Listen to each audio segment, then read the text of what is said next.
Quisiera ser actriz de GIF y postearte letras con parental advisory. Y a mí que me gusta más Sepultura, War for Territory.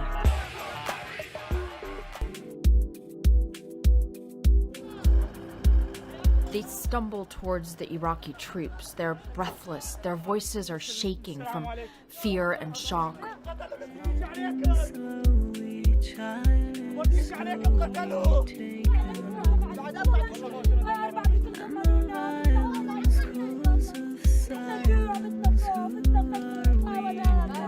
They use single sentences that seem to hardly encompass the scope of what it is that they've actually just been through.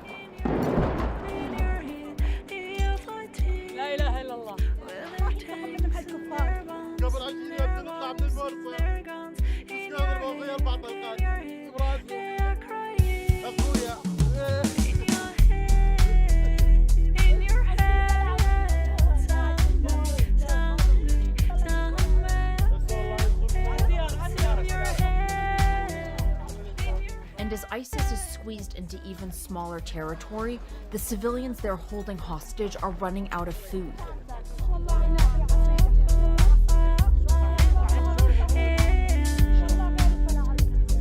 It was only enough to feed the children, to try to keep them from crying out. She and her husband, they went hungry. On the front line helping the Iraqi army is Dave Eubanks. He's American, ex-Special Forces, and with his team of Free Burma Rangers, volunteer medics. Just days earlier, ISIS massacred dozens of people who were just trying to make a run for it, and Dave was called to the scene. We saw these 13 bodies, and we saw movement. Here they are. Look at that wall. A man, alive, and a little girl who creeps out from under her dead mother's hijab, where she'd been hiding for 2 days, hugging her mother's corpse.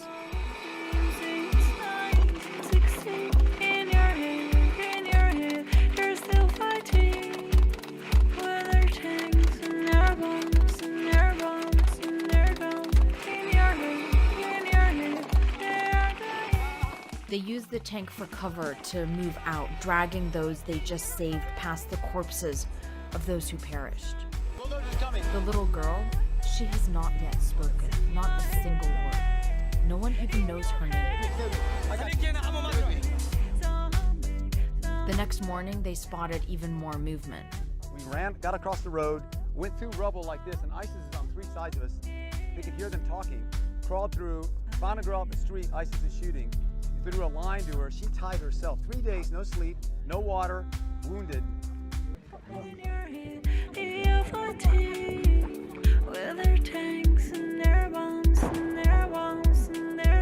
Much of western Mosul, it's already apocalyptic, and the fight for the last square kilometers, it's going to be so much worse than anything we've seen before. There's no past blueprint for this kind of warfare. No one has fought an enemy like ISIS, holding civilians hostage in a dense urban battlefield. We go to a clinic that's further back from the front line.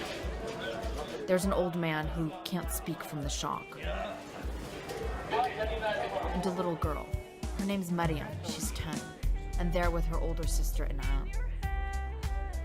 They say a mortar hit their house just as they were trying to make a run for it. One sister they know is dead. They saw her lifeless body. The others are buried under the rubble of their home, but ISIS still controls the area.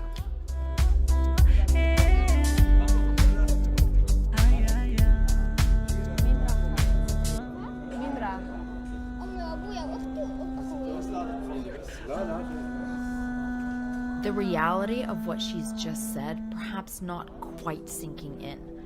Or maybe she's just looking for any distraction from a loss that she cannot yet fully comprehend.